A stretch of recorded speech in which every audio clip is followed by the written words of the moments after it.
नमस्कार, मैं हूं रमेश भट्ट और आज मैं बद्रीनाथ धाम के पावन प्रांगण में खड़ा हूं। बद्रीनाथ धाम और उसके आसपास के क्षेत्रों को लेकर कई रहस्य हैं और जब स्वयं धर्माधिकारी जी भुवनचंद उनियाल जी हमारे साथ मौजूद हों, उनसे बेहतर व्यक्तित्व कौन हो सकता है इन सारे रहस्यों का जवाब देने के लिए। तो आइए उन्हीं से बात करते हैं और जानते हैं नर नारायण पर्वत का रहस्य और आसपास के क्षेत्रों में जो भी देवता लोग निवास करते हैं उनका क्या महत्व है। आपका बहुत अभिनंदन है धर्माधिकारी जी। सबसे पहले जरा मैं चाहता हूं हमारे देश दुनिया के सनातन धर्मियों को यह पता लगे कि जो नर नारायण पर्वत के बीच बद्रीनाथ धाम स्थित है, इन्हें बद्रीनाथ क्यों कहा गया? आदित्य कायाम नर नारगिर्यो निरंतर भवायाम भगा सागी बीजम जय जिप्यते कश्चित भवते जह पुंजोदय श्री बद्री संज्ञा। वस्ता नर नारायण दोनों उपत्यका गंधवादन की, इसमें भगवान विराजमान, भगवान तपस्या के लिए आए हैं। गंधवादन पर्वत तपस्या का क्षेत्र भगवान का है। जब भगवान तपस्या के लिए आए तो साथ में लक्ष्मी जी आई। लक्ष्मी जी ने और भगवान के चरण दबाने शुरू किए। भगवान ने कहा नहीं, स्वयं दासास तपस्विना, आपसे तपस्या कराऊं लक्ष्मी जी, आपसे सेवा कराऊं लक्ष्मी जी, तो सेवा का फल आपको चले जावे, तपस्या का फल आपको चले जावे, इसलिए मैं स्वयं अपनी सेवा करूंगा। तो जब मना कर दिया, लक्ष्मी जी कहाँ मानने वाली थी।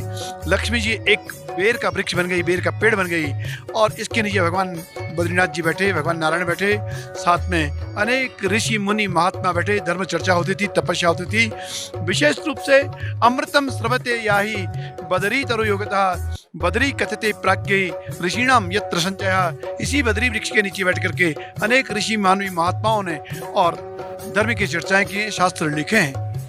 साथ ही मैं ये भी जानना चाहता हूँ कि कहा जाता है कि 6 महीने देवता पूजा करते हैं और 6 महीने जो हैं वो नर पूजा करते हैं, ये क्या है?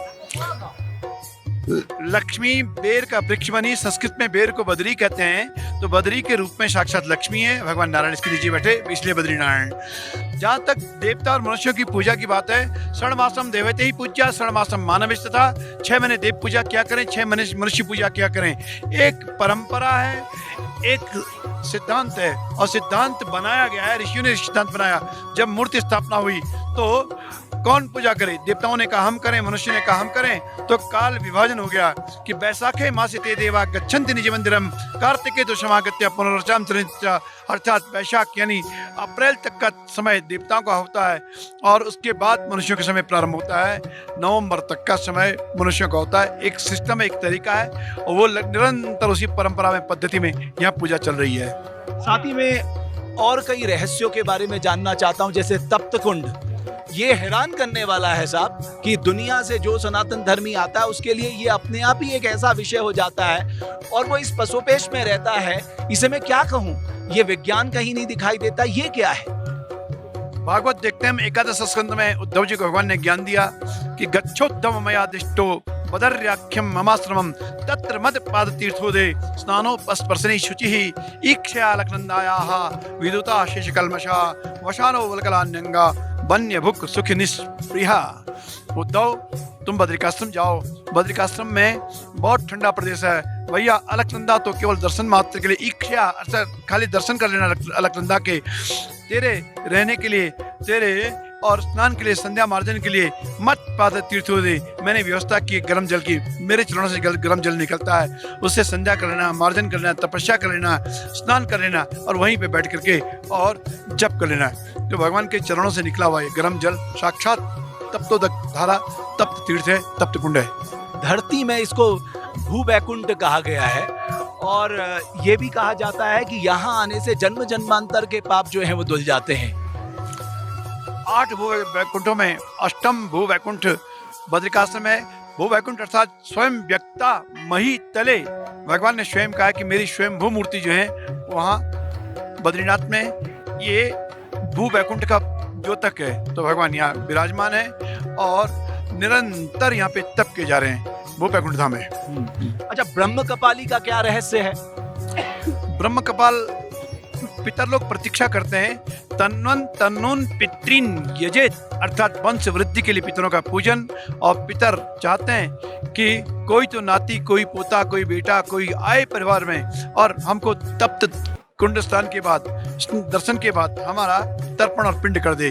गच्छन्तम बदरीम दृष्ट्वा स्वम वंशम पितरो मुने क्रीडंती निलयम विष्णु वैकुंठो प्राप्त वयम, कि कोई ऐसा नाती पोता जाएगा, कोई बेटा जाएगा और तब यहाँ ब्रह्म कमल में हमारा पिंड कर देगा, हम मुक्त हो जाएंगे, ऐसी आशा रखते हैं। तो इसका बहुत बड़ा महत्व है। हमारी परंपरा में, सनातन परंपरा में पितरों की मुक्ति बहुत बड़ा ध्येय माना गया है, बहुत बड़ा एम, उद्देश्य माना गया है। इसके लिए लोग आते हैं तप्त कुंड और जो यहाँ पर क्षेत्रपाल हैं, उनके बारे में भी लोग जानना चाहते हैं कि वो तो शिव के भक्त थे, विष्णु को पसंद नहीं करते थे, फिर क्या हुआ कि वो विष्णु के क्षेत्रपाल बन गए? क्षेत्रपाल भगवान शंकर के परम शिष्य थे, परम अनुयायी थे। इन्हें घंटाकर्ण बोलते हैं। यहाँ रहे तो कानों में घंटा इन्होंने बड़े बड़े मान लिए, ताकि हरि का नाम ना आए, केवल शिव का नाम आए। और जब मुक्ति चाहिए, यहाँ से वाराणसी गए, क्योंकि काश्याम मरणान मुक्ति, काशी मुक्ति क्षेत्र, जहाँ से मुक्त हो जाऊंगा। लेकिन जब वहाँ गए, भगवान शंकर ने कहा कि घंटाकर्ण याद रखो, मुक्ति का मंत्र मैं देता हूँ, मुक्ति देने वाला नारायण है, तो वापस नारायण के पास जाओ। आए, इस सेवा में लग गए। अब मुक्ति नहीं चाहते हैं, अब सेवा चाहते हैं, तो भगवान की सेवा में चौकीदारी करते हैं। यहाँ के क्षेत्रपाल है, रक्षक हैं घंटाकर्ण। धर्माधिकारी जी, जब कोई भी व्यक्ति यहाँ आता है तो हम जानते हैं गर्भगृह नहीं दिखाया जा सकता, लेकिन वहाँ किन किन लोगों के दर्शन होते हैं, ये भी एक कौतूहल है। वहाँ कुबेर विराजमान है, वहाँ गरुड़ विराजमान है, भगवान बद्रीनाथ जी विराजमान है, वहाँ पे नारद जी विराजमान है, वहाँ पे उद्धव जी हैं, और नर और नारायण है। 7 विग्रह भगवान के श्री मंदिर के भीतर गर्भगृह में विराजमान है। लक्ष्मी जी बाहर परिक्रमा में है, क्योंकि लक्ष्मी जी भोग की व्यवस्था है। लक्ष्मी पचत्य नैवेद्यम भुंगते नारायण स्वयं, भगवान भोग पाते हैं, लक्ष्मी जी नैवेद्य बनाती हैं। ये कुल ये विग्रह मंदिर के भीतर है। और मैंने सुना इस पूरे क्षेत्र को सुदर्शन क्षेत्र कहा जाता है। बिल्कुल एक चक्रनुमा दिखता है, पूरा पहाड़ चक्रनुमा दिखता है, और लोग इसे सुदर्शन क्षेत्र कहते हैं। यद्यपि शास्त्रों में ऐसा नहीं आया है, लेकिन महात्मा इसे सुदर्शन क्षेत्र कहते हैं। ये सुदर्शन चक्र सा गोल क्षेत्र है। वो कहते हैं कि नरसिंह जी की मूर्ति जो जोशीमठ में है, उसका एक हाथ लगातार कमजोर हो रहा है, और जब वो पूरा गिर जाएगा तो उसके बाद ये जो 2 पहाड़ हैं वो आपस में मिल जाएंगे, और फिर बद्रीनाथ जी के दर्शन भविष्य बद्री में होंगे। ये क्या है? बिल्कुल एक श्लोक मिलता है कि यावत् विष्णुः कला तिष्ठेत् ज्योति संगे निजाले, तावत् तु गम्यम बदरी अगम्यम तो ततः परम। लेकिन कला लिखा, कला मैंने हाथ नहीं होता, मैं हाथ नहीं मानता हूँ। कला मैंने जब तक भगवान का नरसिंह क्षेत्र बाकी है, विराजमान है, जोशीमठ विराजमान है, तब तक बद्रीनाथ लोग जाएंगे। भगवान ने करीब इस पूरे क्षेत्र को कुछ हो गया तो बद्रीनाथ अगम्य हो जाएगा।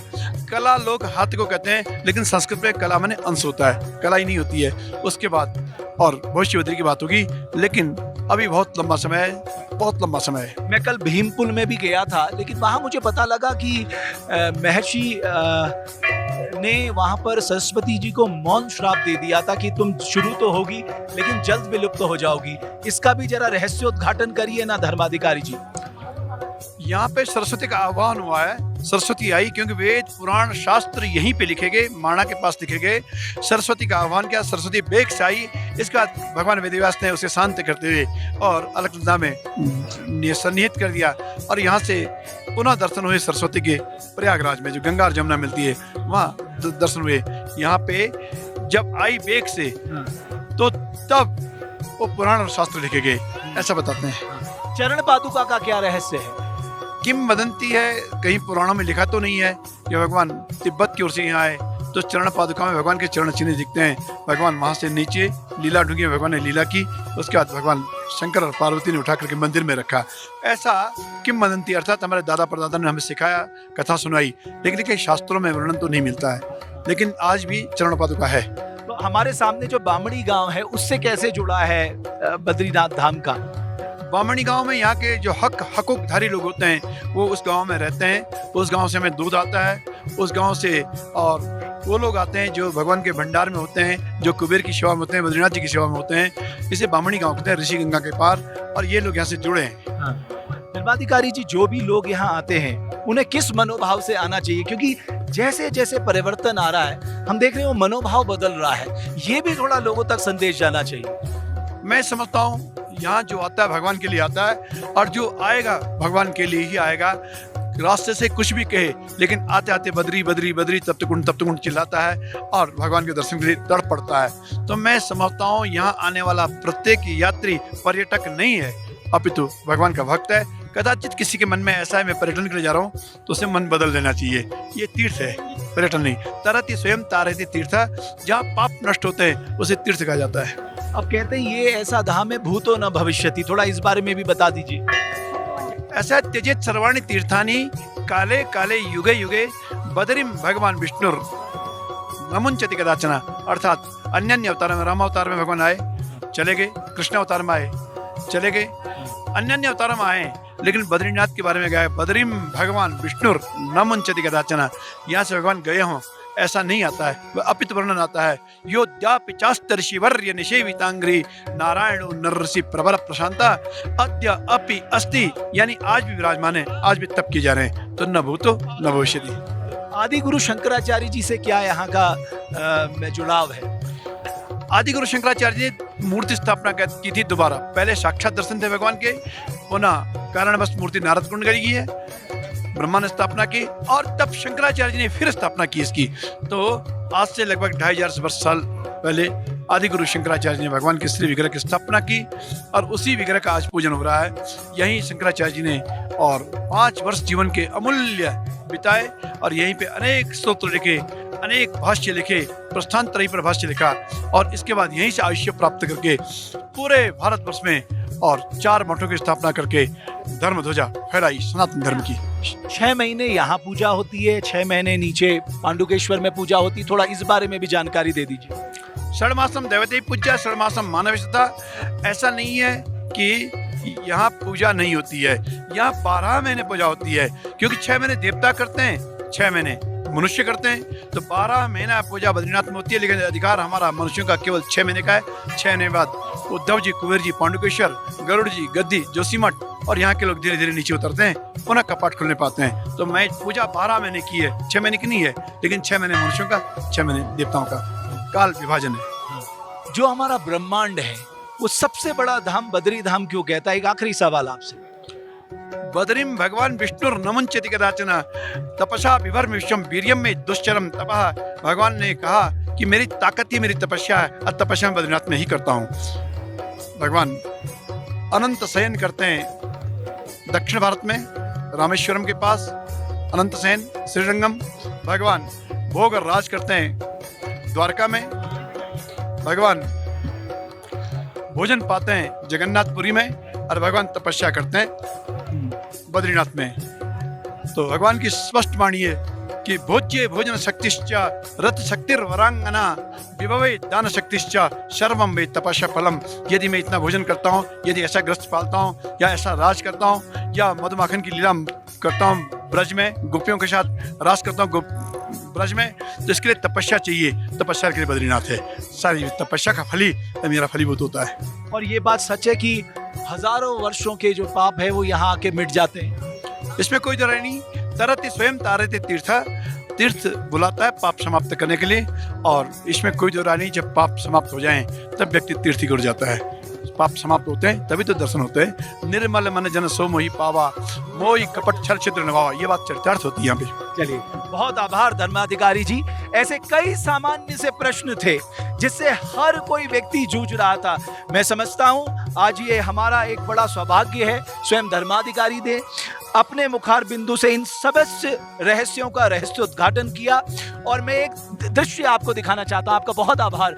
ये जो है वो नारायण पर्वत है, अगर आप देख सकते हैं ये नारायण पर्वत है, और ये जो है वो नर है।